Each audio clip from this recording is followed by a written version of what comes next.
Good evening, everybody. It was here to have we have two presentations tonight for Bright Lights, and so it's exciting. The first one is going to be focused on our media centers throughout the school district of Waukesha, and our second one is going to be about the high school France trip with some of our report and highlights. So our first team is the team of media specialists. I'm going to let them introduce themselves in a little bit more detail, and specifically their programs in a little bit of detail. But it was a couple of months ago that we had first connected, and we just talked in big picture about media centers. And if you look at the way that the world has changed and technology has changed and the way people access materials and books, it's not without thinking about, obviously some changes have occurred in our media center. And what's exciting is tonight's presentation sort of covered the top 10 things that you may or may not know are happening in our media centers throughout our schools.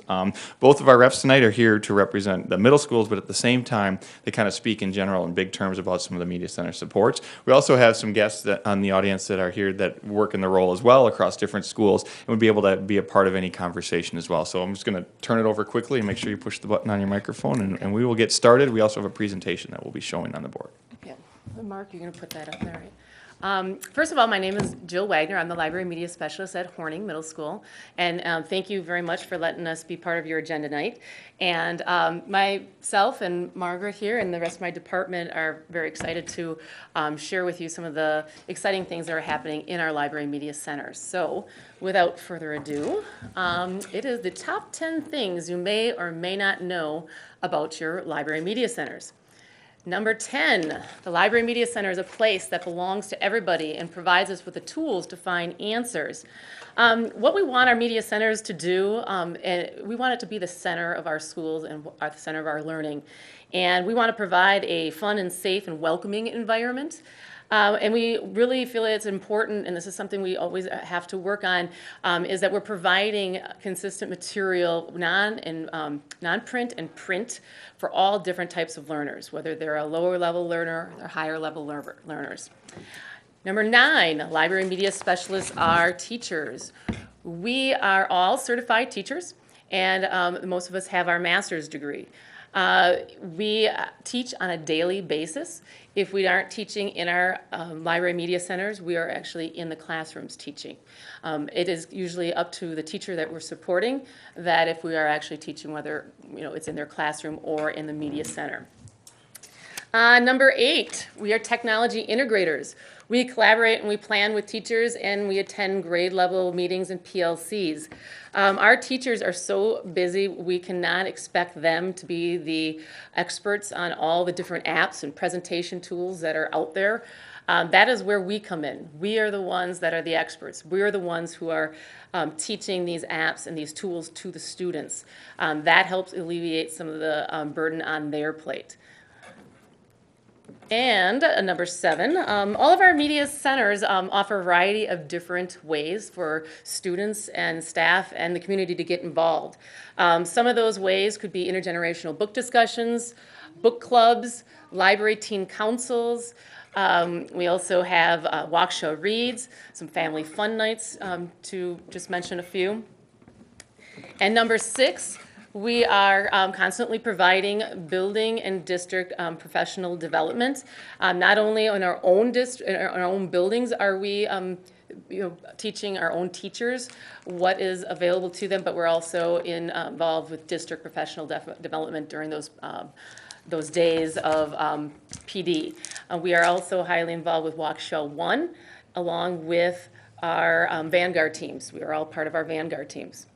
Margaret? All right. Hello, my name is Margaret Ottened. I'm the media specialist at Butler Middle School. I'll take over with number 5. We have personalized learning spaces. We've all done a lot of work revamping the library. It no longer is the quiet place where you're shushed and told to sit down and do your work. We collaborate, the kids collaborate, we all really work together. We have a lot of new movable furniture. We have beanbag chairs, we have saucer chairs, and we just recently at my school, we have a bookshelf we redesigned as like our iPad Genius Bar, and the kids love it. They come up and they'll sit and we work together. They can move things around. It's a great way for the kids to accommodate their own needs within the library space. Number 4, we're information specialists. These are just a few of the big things that we use in the library and in the classrooms. We promote a lot of the online databases, the encyclopedias. We use BadgerLink, Wisconsin's online library. troubleshooting. We do a lot of troubleshooting. One of the great things about being in the library is we're very visible. I like to think of the library as the beating heart of our school because everybody comes there. The teachers come there, the students come there. And the great thing is we're always there for them. They know that at any given moment they can walk in with their MacBook, with their iPad, or with their issue about a printer, and we can help them. We're readily available. We play an important role in Waukesha 1. We help plan it, we organize it, we manage it. We're there for the rollouts, and it's amazing. It's a great time to see the families, to interact with the kids, and we're really excited about it. And digital citizenship, this is huge. We just created this great curriculum. We hope to roll out next year, K-12, to really hit home with the parents, the students, and the entire community that we are really active in educating the kids about digital citizenship, what it means to have a digital footprint online, and privacy and things like that. Anything you want to add? Any questions at this time for us? I think you really hit on a nerve on the last one, so Yep. I think at some time I know I would like to see what's involved in your digital citizenship training, or whatever you want to call it, because I think we've had discussions about the needs for some of that stuff. Absolutely, And we've been I would networking. be very interested in seeing what's included in that. We would love to share it. But, Ryan, work on that. Yeah, we were just at the last Waukesha 1 meeting, and where the principals were just introduced to this too, and this is something that they are going to agree upon, I believe it's like in another week or so, right? The document's outstanding. Just got our first look at it, and we're at the stage of ensuring its application. We have process that we do now, but as we do something new, and the comprehensive level that's been developed is really strong. So not only do we want to see what it looks like at the middle and high school level, but also at the elementary level, and how do we ensure that this comes through with some follow-up. So we have a pretty good binder. We could actually throw it in a Friday packet because it's pretty well complete, but we're at the stages of what are the final touches of making sure it's in practice. When it's ready. Yeah. I see some other librarians in the audience. Maybe they'd like to come up to the table and join us this evening. I sure can. Please come on up. This is Mary Beth Alt, or Hall Ost, her old name. I know, she's out to me. Well, you guys can, and this is our South Library Media Specialist. And Melena Colpine, she's our Library Media Specialist at West High School. And we have Marilyn Kaneline from Central Middle School here. Well, welcome. Good to see all of you. Oh, some of us go way back, don't we? Good to see all of you. Thank you for, sharing that information with us, but I guess I'd be remiss if I did not indicate to you how concerned I am about the fact that these wonderful things happen perhaps differently in the elementary school, if they happen at all. So I don't know if there's something. Well, and that's true because there isn't a library media specialist there. Yes, and frequently I visit, elementary schools, and I see this beautiful facility, unfortunately, not used It as is, it should be used. right. And I know it's staffed with an aide, but not a librarian, and Right, and it's not a teacher. not a teacher. Yeah. And I do wonder, how do our elementary students, learn how to do research and learn about how to find things in the library? That's just so important. And we're actually seeing that at the middle school. I Sure mean, you are. where before, when there was a library media specialist there, they came to us with quite a lot more than they are now. Of course they do, of course, So, of course. So then you have to go back, you have to actually teach them. reteach, yeah. Well, And go not back to a reteach, part, but yeah. teach the And yeah, skills. just to start introducing. Sure. I just wanted to add that they come also with a lot of bad habits as far as searching, and Sure. I think, and it's probably just a matter of having coped, well over the years, but I thought at middle school I would have been a lot farther ahead with my curriculum and agenda, but sadly I've had to go Sure you did. backwards, so. Sure you have. The missing voice here is Jill Wickham, who is our Yes. elementary person. Yes.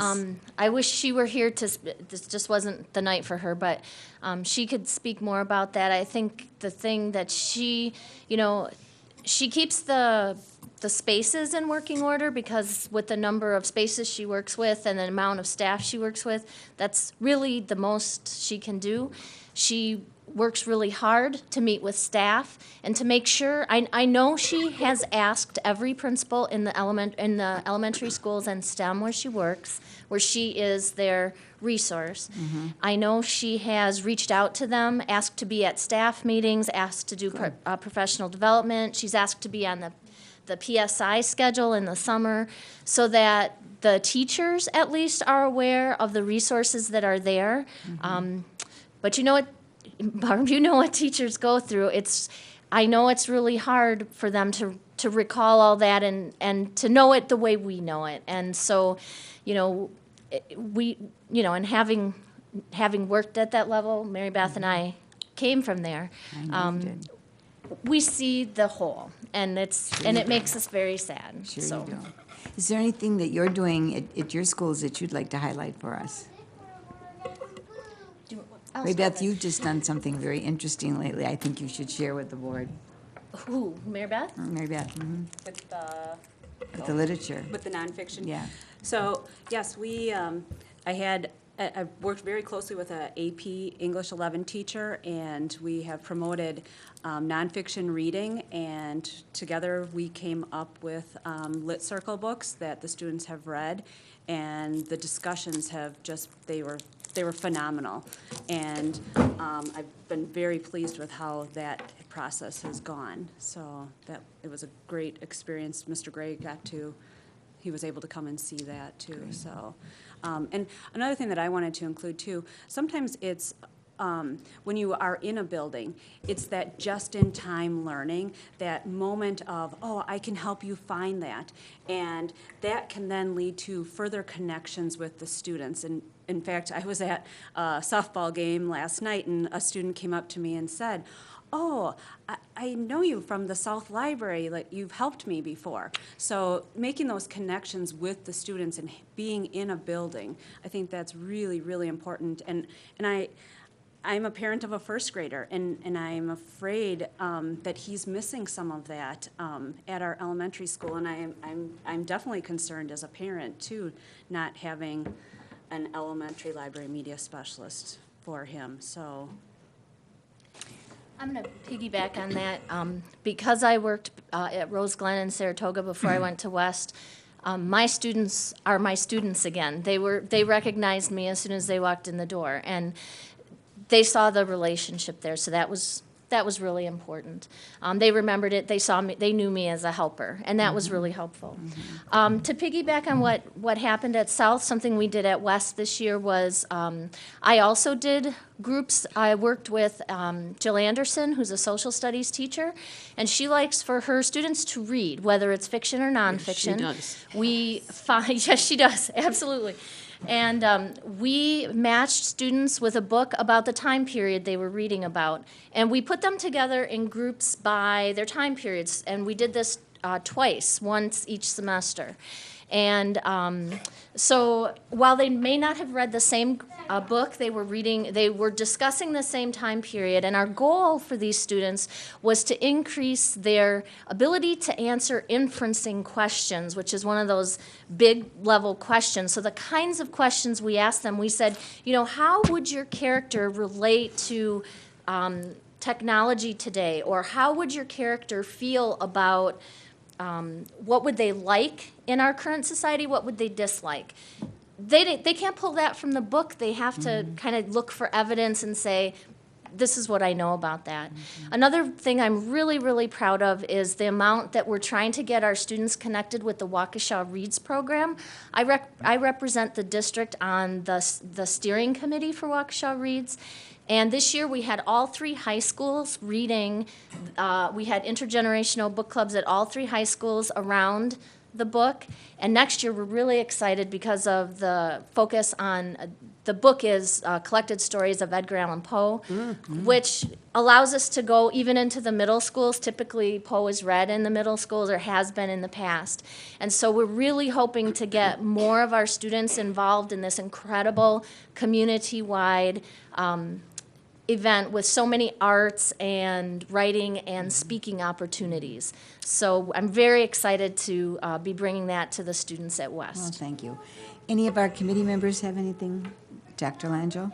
Thank you so much for being here and for kicking it off, Jill and Margaret, and for adding to it. I'm glad to see all of you. When I see a librarian, I think books. Absolutely.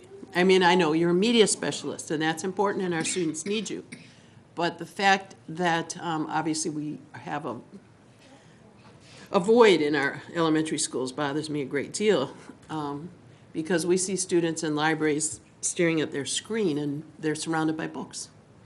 And I mean, I know I'm on a crusade here, but I think every time you say, well, I was able to introduce students from a classroom to do this reading, I salute that, because the big fear, and, certainly Mr. McCaffrey's heard me say this, is that students will just, do everything electronic. And the other fear I guess I have, and it, certainly dates me, but I think maybe even dates all of us really, is that I remember librarians and teachers saying, honest, powerful message, don't believe everything you read. But for us, it was everything you read. So I mean, that was the thing. You can't, read something in a magazine and think that's true, or you can't read something in a book. You have to keep thinking and you have to keep processing. And what scares me about kids and computers now is that, in libraries, we can screen a little bit of what's in there and what isn't. I mean, I'm sure we do when we purchase books. We don't necessarily get the real fringe stuff in our school libraries. I would presume probably we don't. I mean, typically, I think school libraries don't have some of the craziest stuff. But, and obviously, case in point in terms of what we're all looking at this week, as media specialists, and hopefully all our teachers are teaching powerful messages, which is don't believe what you're seeing on the internet. Oh, my God. So, that's something that we were taught in a different context when we were younger. And I imagine, I know I'm older than all of you, but I imagine you all came up the same way, which is don't believe everything you read. So, I think that Waukesha one is great in so many ways, but it scares me in that it will keep kids away from books unless we fight that and work so hard, as you said with Jill Anderson and what you're doing, to make sure they know that there's a difference between sitting and staring at a screen and actively processing a book, as well as what are the limits of this technology. And I think we owe it to our kids powerfully to teach them that. I was glad in your presentation, and thank you for that, to see things like you used the word integrated. And I think the best example are things like you talked about, where, and again, we have to have librarians on the spot at schools to help teachers integrate what their messages are, what their curriculum is with the books in the library. Because if that's not there, it's much easier to just open your screen and there you are, that's it. So it's a great concern I have in terms of our district and what message we're not able to give. And the integration in terms of working with teachers in terms of, oh gosh, we've got a bunch of books in the library that would really help what you're doing, and that proactive kind of librarian role, which I think you all probably embrace, I'm sure is hard, but I think it's absolutely vital, especially in this, day and age. So I guess that's probably my message, and I know I'm kind of on a soapbox about it, but It's okay.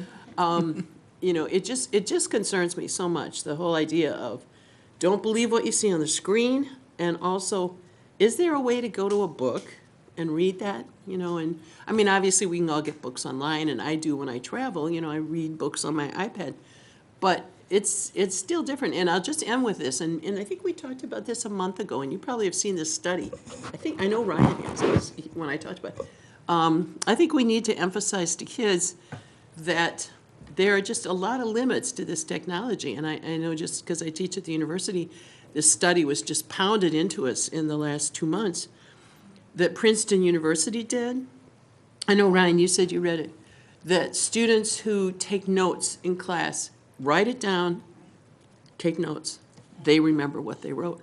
Students who have an iPad or laptop in front of them in class, they don't remember what they're taking notes at. And I just think that we owe it to our kids to get these messages out. Otherwise, they'll think that we in this district are all just bowing down before this big screen. and everything on the screen is true, and everything that you can learn in life, you can learn from a screen. I mean, it just drives me nuts. So, I mean, obviously, that's my soapbox and my crusade. But thank you, for what you're doing, and I'm just hoping in our district we can get more of you out there into carrying this out. That's certainly another.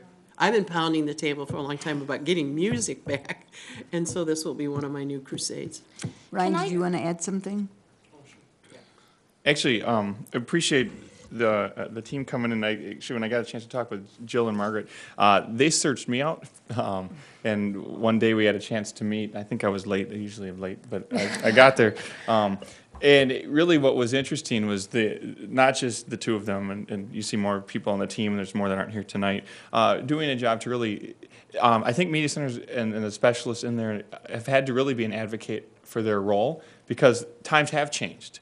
And what we want to preserve of what's worked in the past, and what's worked with books, and what's worked with good learning, and what works with that is something that we're trying to preserve. And that's where we even came up with the title of the top 10 things that you may or may not know, because there's some things that we think are going to always carry on, that are just good and foundational to learning and connecting and getting the resources and getting the right research and questioning what you're reading and questioning. But then there's also parts of it that were new, and you saw some things in there about what is this whole digital citizenship world, and what are our students navigating now, and how did Waukesha 1 fit into this center now? How are our teachers collaborating? And I think everyone has examples of that, and that's what that's sort of how we got it to the bright light stage, because we want to continue to keep the light on the power that can exist in these spaces, and not have it be a spot where the lights are off in the building, so to speak, or where it's a place that has an old connotation and not a new, or just or vice versa, or just a new connotation without some of the tried and true things that happen there. So I guess I wanted to point Thank you, that out, Ryan, is for because saying that. as the two of them advocated for that, and I know as everybody advocates for what's happening there, I think it was important, and we carefully even discussed the title that you may or may not know, because we wanted to, Sure. some of it has stayed the same, but also a lot of it has changed. And I think we put in a quick presentation tonight, and maybe in our digital citizenship follow-up that we'll do, and it sounds like that'd be a great need for that. We can actually bring in some classroom teachers that are partnering with the Media Center in new and different ways maybe than they had in the past, because it's really not even the old stand in line, drop off, check out things and leave. It's really turned into either a place of resource, and turns into a collaborative teaching experience, turned into where things are really taking off differently. So I think a follow-up meeting with another approach would be good. That'd be great, Ryan, And 'cause one we need to final- know that. Yeah, one final piece. Todd Gray's not here tonight. Yes. He spent middle of the day at West today, meeting with some seniors and some students leaving. And it was interesting, the one quote that he came back with was the students, their advice back to Todd and back to our district was they really wish that they had more time to develop the study and research skills that they think they needed as they were leaving on.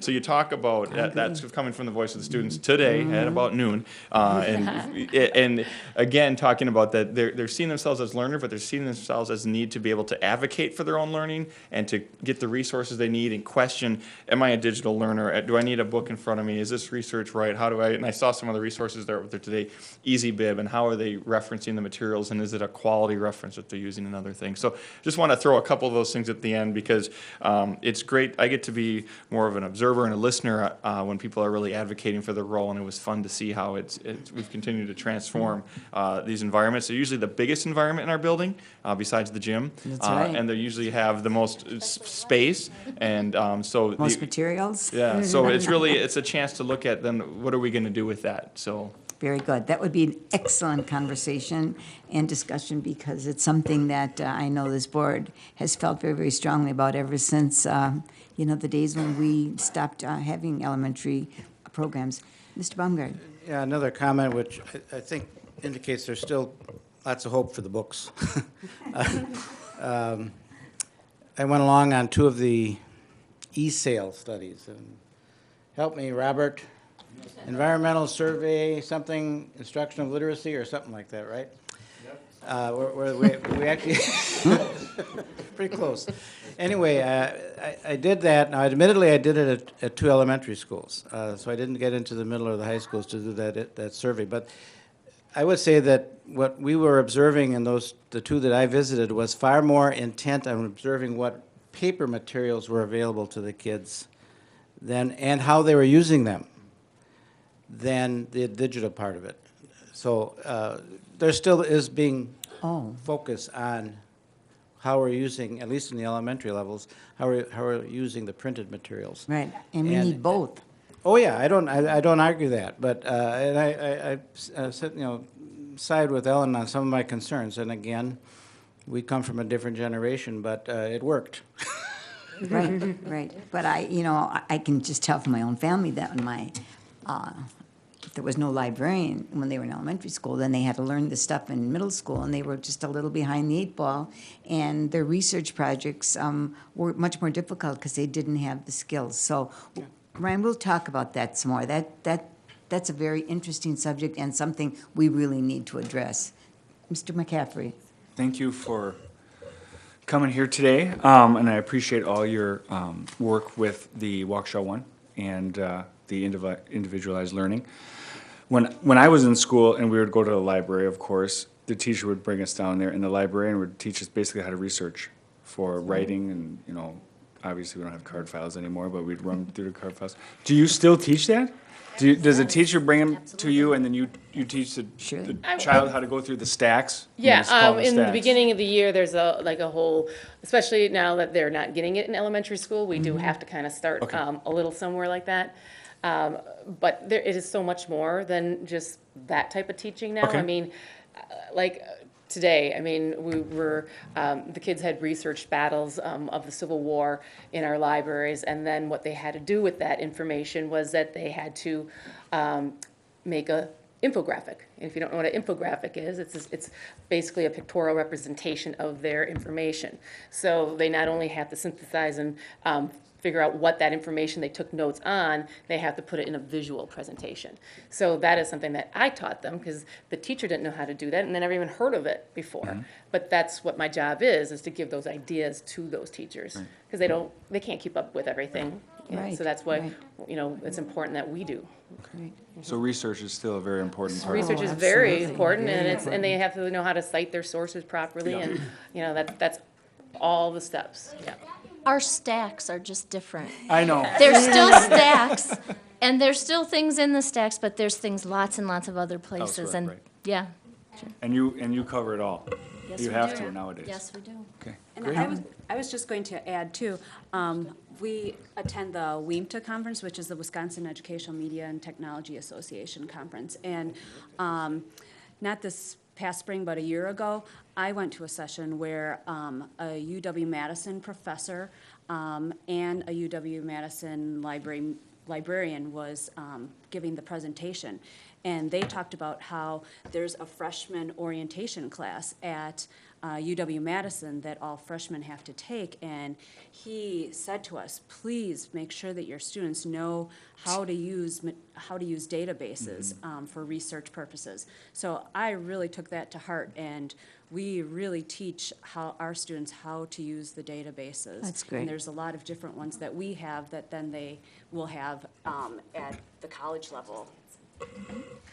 If I could just add, also at middle school, we work very hard at note-taking and practicing it, starting with an article, starting with modeling it, scaffolding it, practice, practice, practice, so that when they come in by the middle of that year to do their research project, they feel very confident in being able to read, take notes, and put those notes in their own words. Very good. I wonder, just in conclusion, I just wonder who is doing all the ordering? Like there used to be one librarian per building, and they would do all the ordering of materials based on the needs and interests of the students and the teachers. Where does that fall now? It was us still. Well, us at the middle and high schools, but yes, Jill, but does Jill, all the elementaries, yeah. right, Oh, and wow. so she does all of the elementaries, Oh, and my. so, like, one of the things that I am proud of as a library media specialist in a building is that I match what teachers Of course. are doing. What our needs are. What our needs are, what the students are library should be. researching, and so we are lacking that at the elementary level. She does her best, but she's not there on a daily basis to meet with the teachers to Right. see what their needs are. So Right. that's Right. that's a definite issue. That's a big issue. Did you want to add something, Ellen? Oh, just to, and I know you want to go, just to take off too on what Pat said, I think both of my daughters, who now are out of high school and out of college, but were told at Waukesha South, as it turns out, that when they did research papers, they could cite maybe one or two electronic website resources, not Google, not Wikipedia. But otherwise, it had to be books. Are you seeing that teacher support for that approach, or are the teachers letting them just do everything electronic?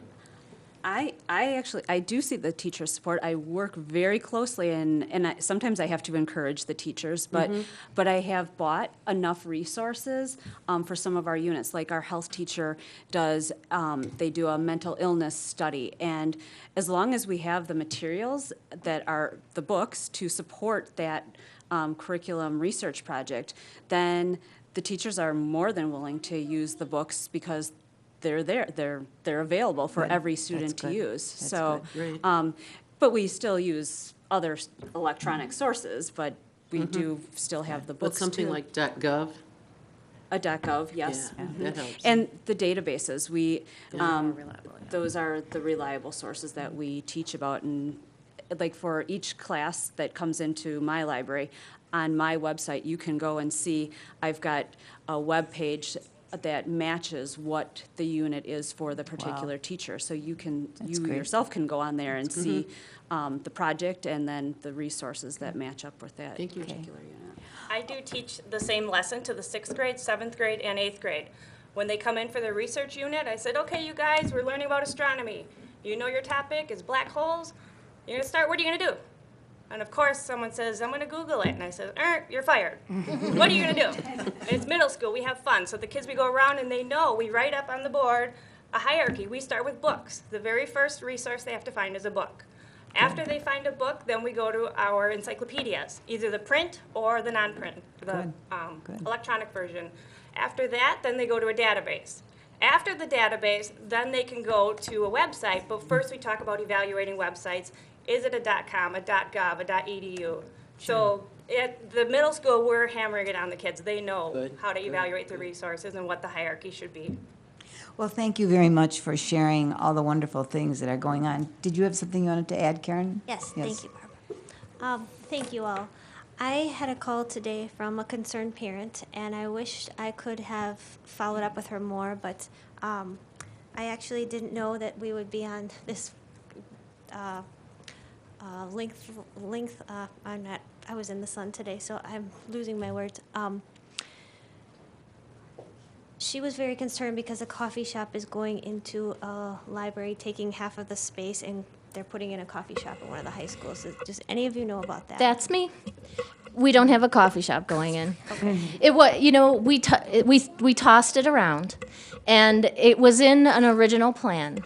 The issue around that is, first of all, I'm not sure that's legal under the health and school lunch stuff that's coming through, and so I've asked for help in researching that because I don't know how that fits in with all of the school lunch and what's available in schools. That was one of my really strong concerns. What the space has become is become a food-friendly area. High school kids bring food everywhere. And it's a mess. Let me tell you, around books and technology, it's a mess. So we're creating a food-friendly area. At this point, we don't have plans, and we've heard this rumor all semester long. When we were first tossing ideas around, the idea of a coffee bar was thrown in there, that it might be run by something like DECA or one of the foods classes or something like that. At this point, it's, like I said, it's a food-friendly area, just so that we're not ruining new carpet and furniture that we're redoing over at West this summer. Ryan? Karen, just to answer that on a big picture too, one of the pieces that we've been talking about, and you might have picked it up on the presentation, was the Media Center has turned into less of a come in and be quiet place, and really more designed to be more of a collaborative zone, or even architects would describe them as areas where you want people and ideas to bump into each other so that conversations start. And so less of a focus on coffee or even food is really the focus of what's the function of it now, and does the design meet that? So a design of quiet rows and just sort of in a hush environment really isn't the goal anymore, and it's really a spot to have where classes can come in, students can share ideas. It's almost the opposite of what it used to be. You used to be able to Yes. rent out a room to go talk with a team of 4 in a library, and it's almost the opposite where you're renting out a room you can close the door and have a small quiet spot for studying.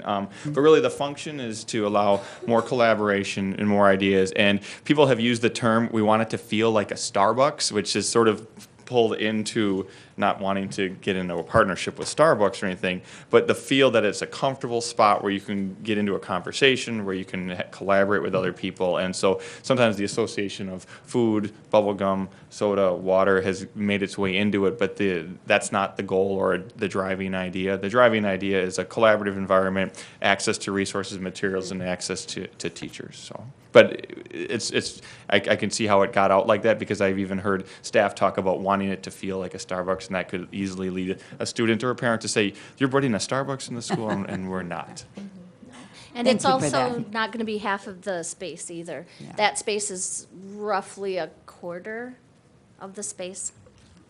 And my favorite slide of all, not surprisingly, is where you had the young, I think they were all young men, sitting, some of them with their feet up on a coffee table, and they were all sitting in these comfortable chairs, just looked like they were quietly and happily reading. And I thought, I hope you didn't stage that. I hope that was Come over anytime you want. I would invite you to come all good. 'Cause it looked anytime. so We don't great. It stage just was great. things. Thank you. Okay, well, I think we'll draw this discussion to a close, and thank you very, very much. Please stay in touch with us. Please feel free to ask questions, bring forward concerns, as we will to you, because we want this to work well in our district. Thank you for very having much. us. Thank you. Thank you. Thank